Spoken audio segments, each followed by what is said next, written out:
Hello friends, मैं आशुतोष शुक्ला आप सबका स्वागत करता हूं आपके अपने चैनल फार्मेसी जोन पे। तो दोस्तों, आज हम लोग डी फार्म फर्स्ट ईयर के सब्जेक्ट फार्मास्यूटिक्स 1 को स्टार्ट करने वाले हैं। तो हम लोग इसके चैप्टर 1 से स्टार्ट करेंगे। चैप्टर 1 का जो आपका पहला टॉपिक है वो है डोजेस फॉर्म। तो आज हम लोग डी फार्म फर्स्ट ईयर के फार्मास्यूटिक्स सब्जेक्ट का फर्स्ट टॉपिक डोजेस फॉर्म के बारे में पढ़ेंगे। तो हम लोग डोजेस फॉर्म के बारे में, उसके इंट्रोडक्शन के बारे में पढ़ेंगे और साथ ही साथ उसके क्लासिफिकेशंस के बारे में पढ़ेंगे कि डोजेस फॉर्म हमारे कितने टाइप्स के होते हैं, कैसे उनको डिफरेंट कैटेगरीज में, किन किन कैटेगरीज में क्लासीफाई किया गया है। तो सबसे पहले स्टार्ट करते हैं हम डोजेस फॉर्म के इंट्रोडक्शन के बारे में। जान लेते हैं कि हमारा डोजेस फॉर्म होता क्या है, ये किससे मिलके बना हुआ होता है और क्यों इसको बनाया जाता है। तो सबसे पहले हम ये जान लीजिए कि जो डोजेस फॉर्म होते हैं ये एक फॉर्म्स होते हैं, ये एक टाइप के होते हैं जिनके थ्रू हम ड्रग एपीआई या जो हमारा ड्रग मॉलिक्यूल या एपीआई किसे कहते हैं। एपीआई मीन्स होता है, अभी हम आगे इसको देखेंगे, एपीआई मीन्स होता है आपका एक्टिव फार्मास्यूटिकल इंग्रेडिएंट, या इसे हम ड्रग मॉलिक्यूल कहते हैं। ड्रग मॉलिक्यूल मीन्स ऐसा सब्सटेंस, ऐसा केमिकल सब्सटेंस जो कि हमारी बॉडी में कोई थेरापेटिक इफेक्ट या कोई बायोलॉजिकल रिस्पॉन्स प्रोड्यूस करता है।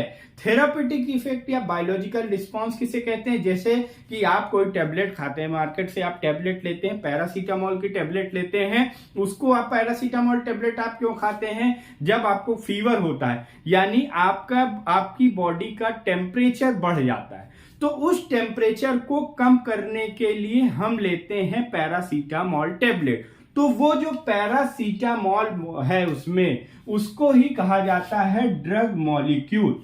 यानी कि उस टैबलेट में हमारा जो मेन काम होता है वो पैरासीटामोल का ही होता है। जो आपको फीवर हुआ है, जो आपका टेम्परेचर बढ़ा हुआ है, पैरासीटामोल उस टेम्परेचर को कम करने का काम करती है।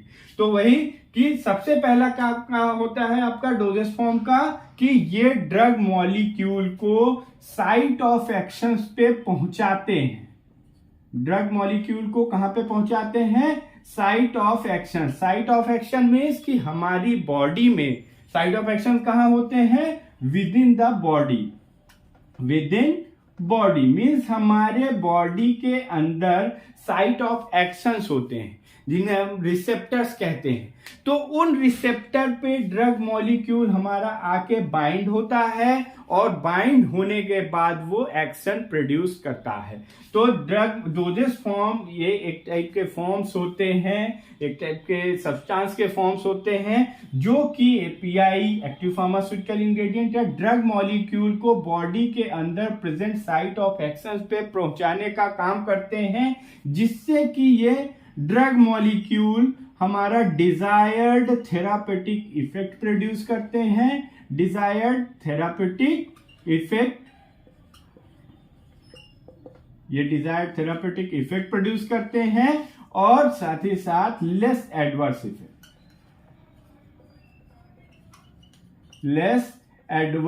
इफेक्ट।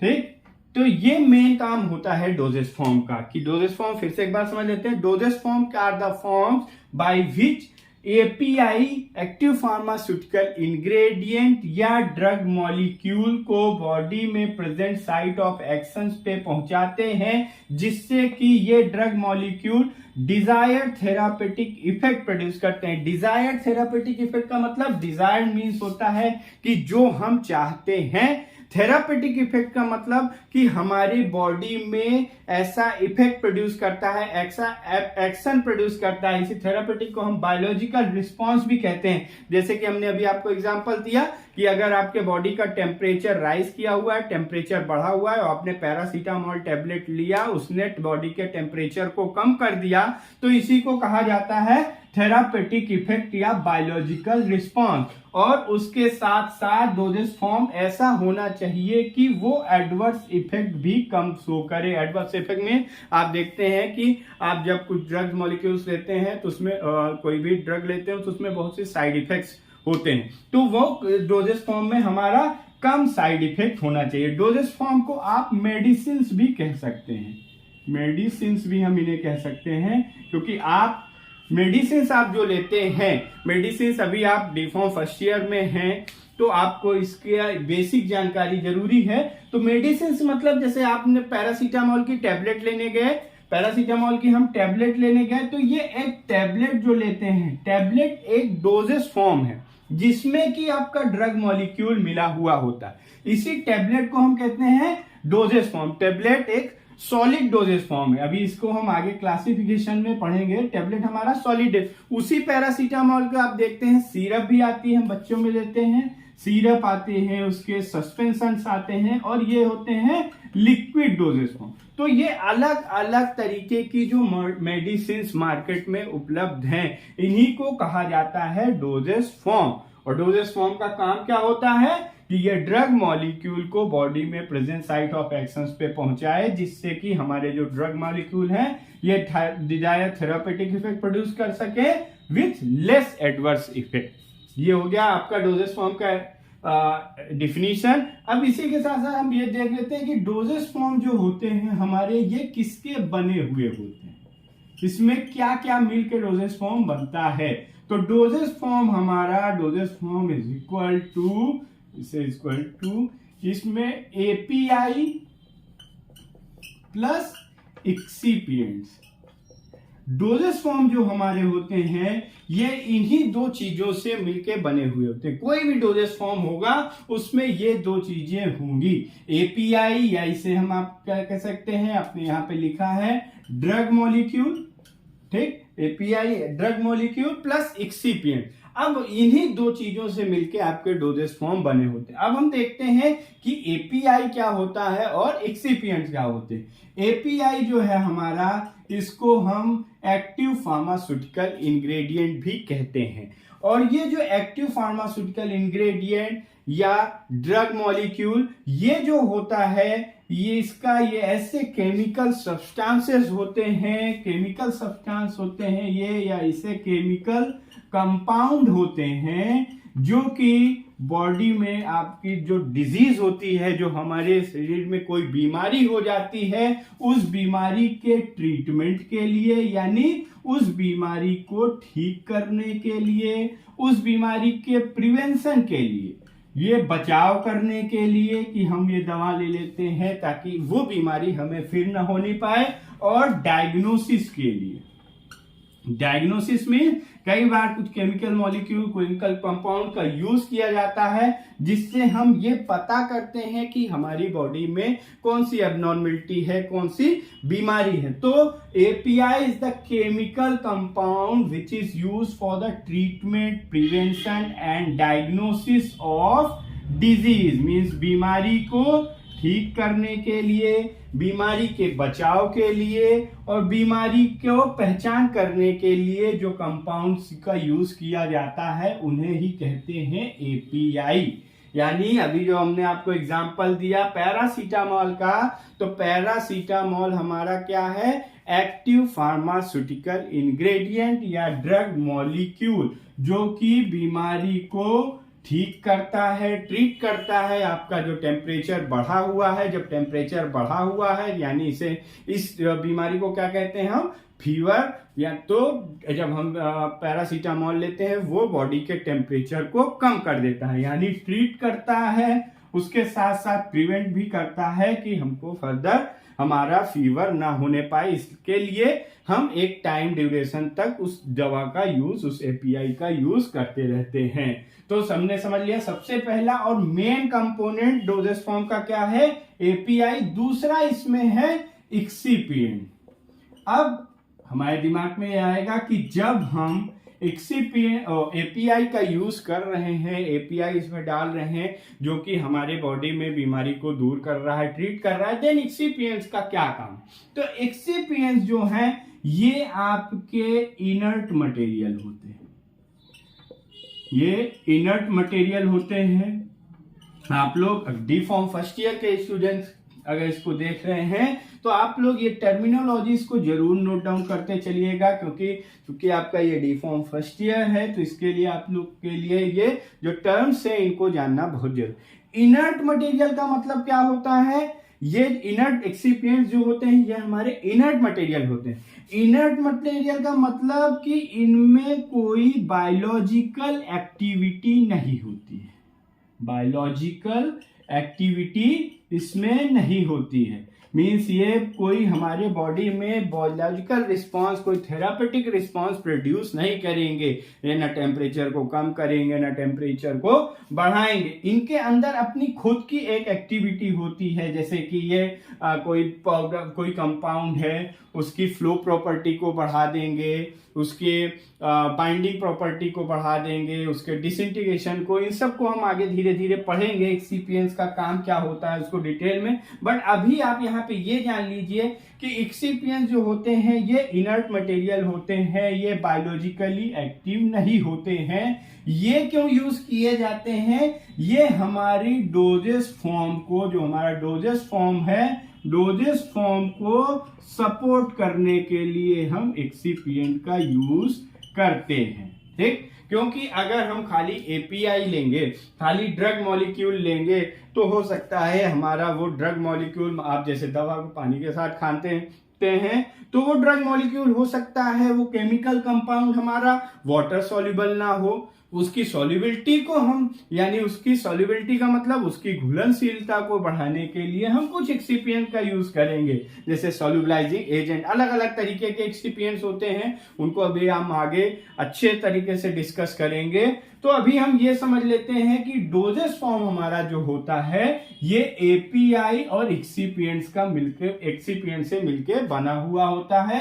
एपीआई हमारा केमिकल कंपाउंड होता है जो कि किसी बीमारी को ट्रीट करने के लिए, उसको प्रिवेंट करने के लिए, उसकी डायग्नोसिस के लिए यूज होता है। और एक्सिपिएंट जो होते हैं हमारे, ये इनर्ट मटेरियल होते हैं।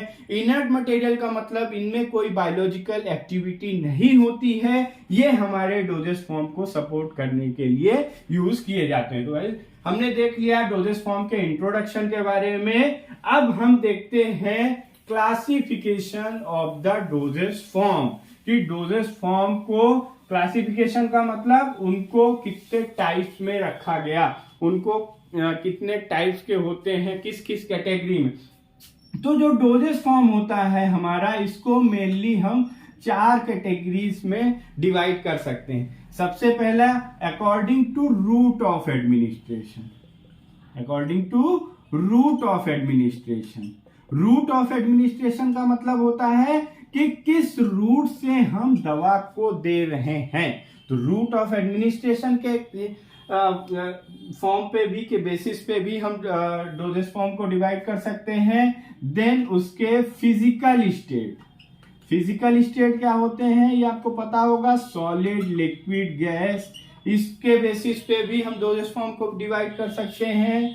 देन उसके यूज के अकॉर्डिंग भी हम, उसके यूज के बेसिस पे भी डोजेस फॉर्म को हम डिवाइड कर सकते हैं। और जो लास्ट एंड फोर्थ टाइप है आपका, कि ये हम साइट ऑफ एप्लीकेशन, मींस किस जगह पे उस डोजेस फॉर्म को अप्लाई किया जा रहा है, इनके बेसिस पे भी ड्रग को, डोजेस फॉर्म को क्लासिफाई किया जाता है। तो सबसे पहले हम उठाते हैं रूट ऑफ एडमिनिस्ट्रेशन।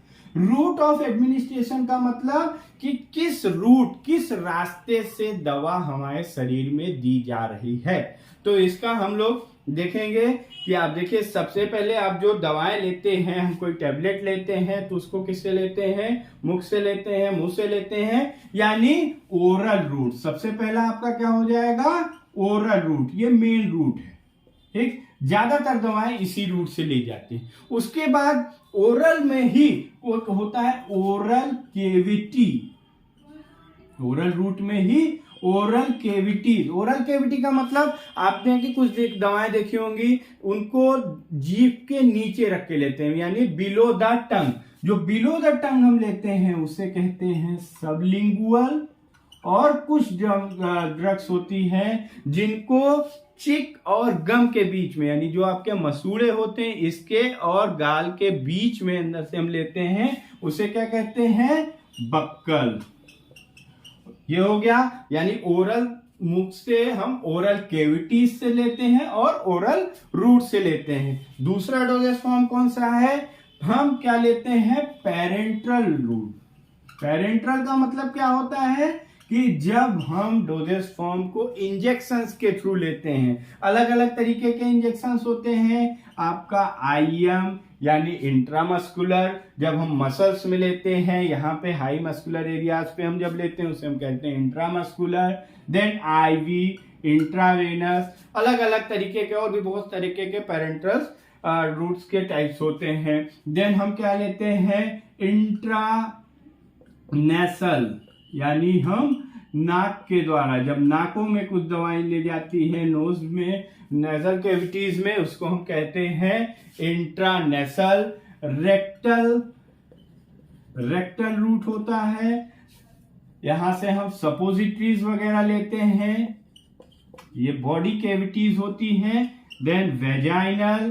तो these are the routes of different routes of administration, अलग अलग रूट्स हैं जिनके थ्रू हम ड्रग का एडमिनिस्ट्रेशन करते हैं। अब जैसे ओरल रूट से देखा जाए इनके एग्जांपल, तो हम टैबलेट हो गई, आपकी सिरप हो गई, कैप्सूल्स हो गए, इन सबको हम किससे लेते हैं, मुख से लेते हैं, यानी ओरल रूट से लेते हैं। ओरल कैविटी से आपका क्या हो गया, लॉजेंजेस हो गए, इनको हम किससे लेते हैं, ओरल कैविटी से। पेरेंट्रल में आपका डिफरेंट इंजेक्शंस हो गए। नेसल, इंट्रानेसल से हम स्प्रेज वगैरह लेते हैं।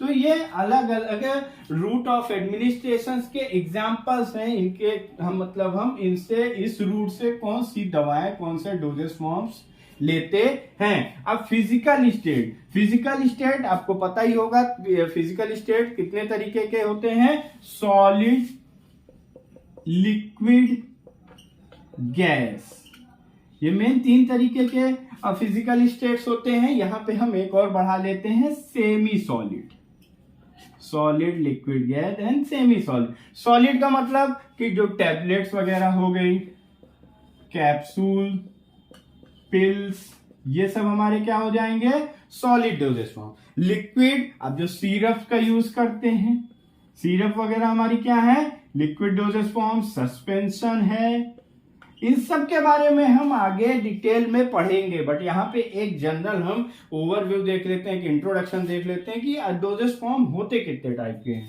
इमल्सन, और गैसेस में आपके आ जाएंगे aerosols, spray. Semi solid preparation में हम जो क्रीम्स लगाते हैं, क्रीम, ऑइंटमेंट्स, पेस्ट, ये सब हमारे किस में आ जाएंगे, सेमी सॉलिड डोजेस फॉर्म। तो हमने डोजेस फॉर्म का पहले देख लिया, रूट ऑफ एडमिनिस्ट्रेशन के हिसाब से, oral route, oral cavity, parenteral. Physical state के हिसाब से solid, liquid, gas, semi solid. Then use के हिसाब से 2 तरीके के होते हैं, internal and external. Internal and external का मतलब कि जो हम बॉडी के इनसाइड लेते हैं, अंदर से, जो बॉडी के अंदर दवा जाके काम करती है, उसे कहते हैं इंटरनल। जैसे आपकी टैबलेट हो गई, आपके सपोजिटरीज हो गए, आपके इंजेक्शंस हो गए, ये सब क्या इंटरनल यूज पे आएंगे। एक्सटर्नल मतलब आपकी जो क्रीम हो गए, स्किन लोशंस, हेयर जेल्स हम लगाते हैं, ये सब हमारा क्या हो गया, एक्सटर्नल। साइड ऑफ एप्लीकेशन में भी जो आंखों में लगाई जाती हैं, हेयर डाइज हम यूज करते हैं हेयर में, हैंड में, आप हाथों में क्रीम वगैरह लगाते हैं, पेस्ट वगैरह लगाते हैं, फीट पे, ये सब जो अलग अलग मीन्स की जो हम बॉडी में अलग अलग जगहों पे अप्लाई करते हैं, उसको क्या कहते हैं, साइट ऑफ एप्लीकेशन। तो ये आपका क्लासिफिकेशन हो गया डोजेस फॉर्म का। डोजेस फॉर्म मेनली 4 कैटेगरीज में बांटे गए हैं। पहला, रूट ऑफ एडमिनिस्ट्रेशन के अकॉर्डिंग, फिजिकल स्टेट के अकॉर्डिंग, उनके यूज के according and according to their site of application. इन 4 कैटेगरीज में डोजेस फॉर्म को डिवाइड किया गया है। तो गाइज ये था आपका डोजेस फॉर्म के इंट्रोडक्शन के बारे में। आई होप कि आपको समझ में आया होगा। इस टॉपिक से रिलेटेड कोई भी क्वेरी हो तो आप कमेंट बॉक्स में ड्रॉप कर सकते हैं, और इस टॉपिक के PDF नोट्स को आप डिस्क्रिप्शन बॉक्स में दिए गए लिंक से डाउनलोड कर सकते हैं।